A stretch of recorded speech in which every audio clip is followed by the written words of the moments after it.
I remember those early days. I mean, you had phenomenal energy, and I could never believe it after training in sort of basic science and other things. And then you would start often be doing colonoscopies till 11 o'clock at night. I mean, do you remember those days? Oh, yeah. And in those days, we didn't have the endo. You had to do it down in the X-ray department. yeah. We were all beholden to the radiologists when they finished their day. It was a different culture. Yeah. A different culture. And as Greg would say, because even at that time, we didn't have a endoscopy unit, that room, that we would do the cases when the radiologist finished at 3 o'clock or 4 o'clock in the afternoon.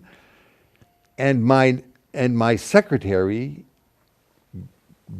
good old Doris Tanter, would come over. She was trained as a nurse, but she would be our endoscopy nurse, and we would go till we finished, and then and it's the same thing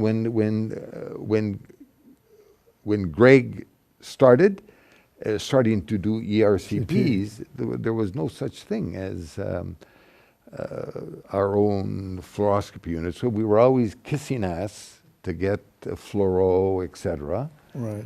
And then I think, fortunately, we had some, people on the administrative side, on our side.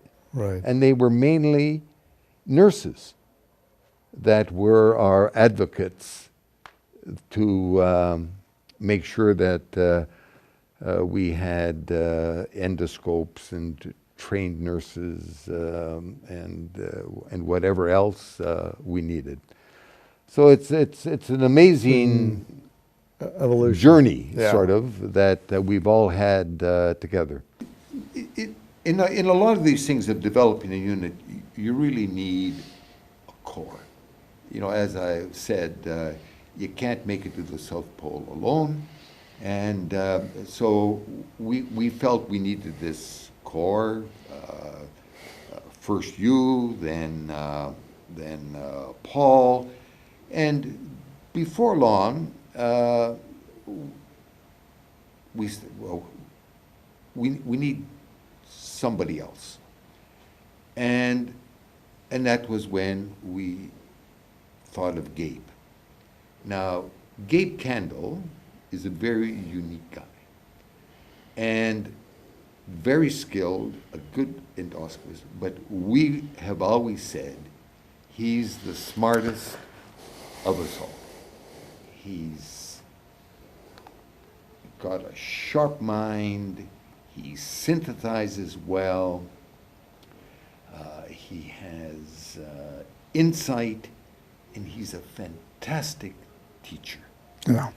So, but in those days, the pressure from above was scientists, and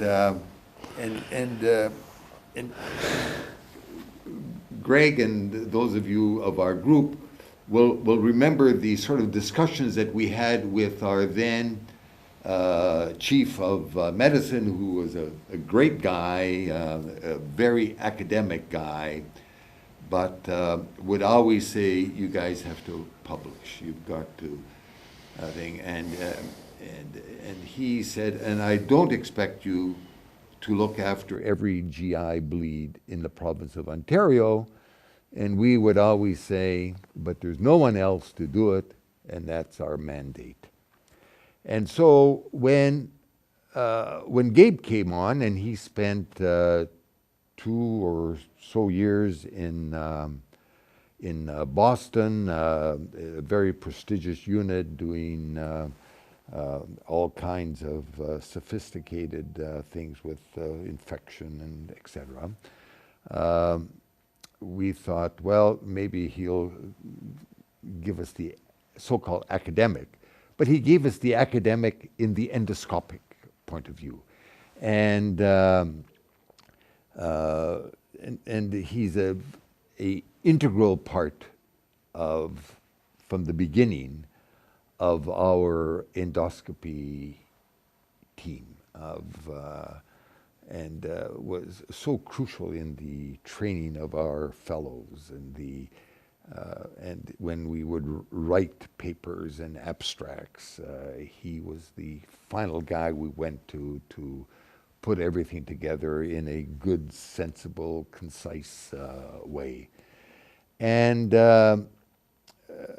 he brought us the credibility from academia.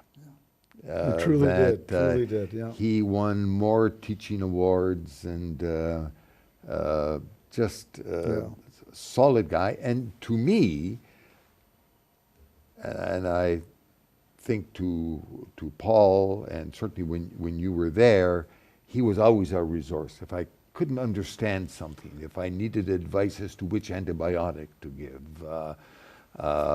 etc., and interpretations of X-rays, he was our go-to man. Yeah. So a terrific compliment to us. and just super part of our team, Yeah. for sure. Absolutely.